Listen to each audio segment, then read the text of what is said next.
Okay, back here live in the studios, the world opens up. It seems that we are seeing more and more instances of violent outbursts and bad behavior. For example, airlines, they have already reported 3,000 cases of this kind of thing, unruly passengers. They've reported these 3,000 incidences to the FAA this year alone. It's the highest number of cases since they began keeping records back in 1995. We've also seen cases of NBA games marred by disruptive behavior, sometimes violent behavior from fans. What's behind the anger? Is there anything to be done about it? Joining us now is Dr. Ricardo Whyte. He's Medical Director of Psychiatric Health at Community Hospital of San Bernardino, and he joins us now. Dr. Whyte, maybe you can help us understand what's going on here. Good morning. Good morning, Michaela. Thank you so much for having me. I imagine, we see these things and are perhaps shocked as lay people, but with your expert eye, what do you see when you see these incidences of unruly behavior in airplanes or in grocery stores or even on the freeways? As a nation and a world coming out of the global pandemic, what you have is a recipe for a lot of unprocessed grief, trauma. We have sustained such gargantuan loss. And sometimes we've just been forced to pick up the pace and get right back into it. And it puts us at risk of being vulnerable to hijacking of our emotions. Just as we encounter triggers that we never even took the time to identify as triggers, we can have our emotions hijacked. So a person that would otherwise not necessarily behave like this individual on this airplane might have found themselves at a point where they are triggered, where they wouldn't normally be triggered. Potentially. And of course, I say this not understanding the intricacies of what took place on the airplane. But this is a great context to have the discussion that it's really important for us to take the time to enhance our self-awareness. Okay.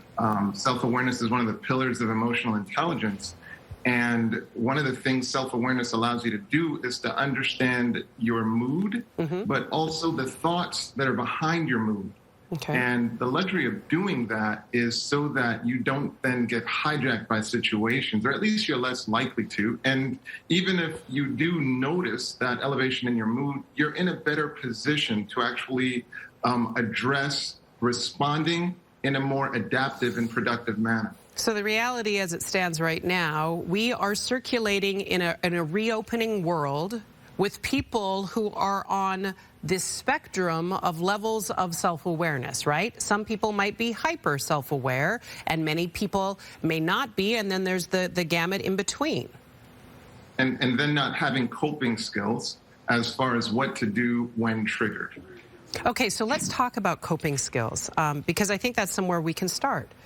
Absolutely. So let's say it's in the grocery store and you're frustrated. You're frustrated about the mask policy. You're frustrated. You've had a bad day. And you can feel your heart starting to race. You're getting short-tempered. How can we intervene and self-regulate?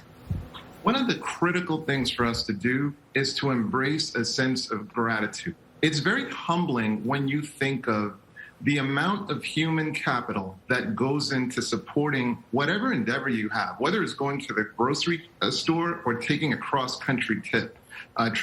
I mean, the number of people that are involved in making that possible for you, I think it's very humbling. And once you become aware of that, you become a bit more gracious and understanding that, I really want to be part of the solution and not the problem, in honor of this human capital that is making possible my endeavor, which may be as simple as going to the grocery store. This sounds a bit like a Jedi mind trick you have to play on yourself, isn't it, Doc? I take it you love Star Wars. A little bit. But it takes, to me, what it shows is that we have to be an active participant in finding in this awareness, right? We have to stop ourselves. It used to be breathe, count to 10, take a walk, whatever. And maybe those things still work for you to help you take a beat to sort of get your feet back under you. And then you suggest using gratitude. How about these people that have a trigger reaction, right? We know people that are quick to boil. Well, see, that's where a lot of times mental health and things like psychotherapy are minimized, but you're less vulnerable to these triggers if at least you take the time to identify the possibility that it may occur. In an airline situation, you're getting that perfect storm of possibly unprocessed grief, but then coming into a very high stress situation. Yeah. And it's those moments that really test our ability for resilience and our coping skills. Well, and by the way, you know, I've been feeling it, I'm sure everybody else at home is, we have been so eager to get back out in the world, but then we find ourselves in the world and a little overwhelmed by the crowds and the safety protocols, and you find yourself almost wanting to shrink back into your protective bubble, your protective cave. So there's a push me, pull me kind of a scenario that's at play inside us too. No question about it. Besides just the gratitude, I think the next thing you want to think about is empathy. We need to see each other's humanity. Yes. We need to understand that those flight attendants are, you know, coaches of their little league teams, and these are people that might be surviving breast cancer, or they might have lost a loved one. We need to see each other's humanity and let that inspire empathy and an understanding that, hey, again, let me try to be part of the solution in this situation. This is a very individual thing, but we can all play our part again. I mean, we've been talking about all playing our part in keeping each other safe. Now, this is another way of playing our part, right, Dr. Whyte, of playing our part in being good to one another as we move through the world, as we reopen. Yeah, the efforts to bring us out of this pandemic have been heroic. And the good news is we can play our part as well in terms of, you know, calming things down, having an attitude of gratitude and being empathic towards our frontline workers and those that are servicing us and making our lives better. They've been through a lot, too. I was reminded of that yesterday when I found myself a little frustrated about how things weren't going super smoothly, and I had to remind myself, they're getting back into the world, too. They're trying their best. They're a little overwhelmed. They're a little shorthanded.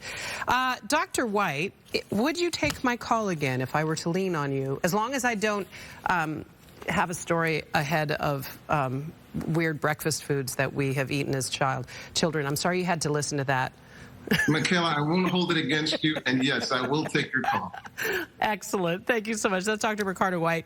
He's the Medical Director of Psychiatric Health at Community Hospital of San Bernardino. A good reminder to all of us how we can play a part in this and try to avoid some of those scenarios that we've been seeing. 8:52. Hi. Hello. Just to add, when I was a kid, I would pour coffee on my rice when I would eat breakfast. Oh, so she's still on the breakfast thing.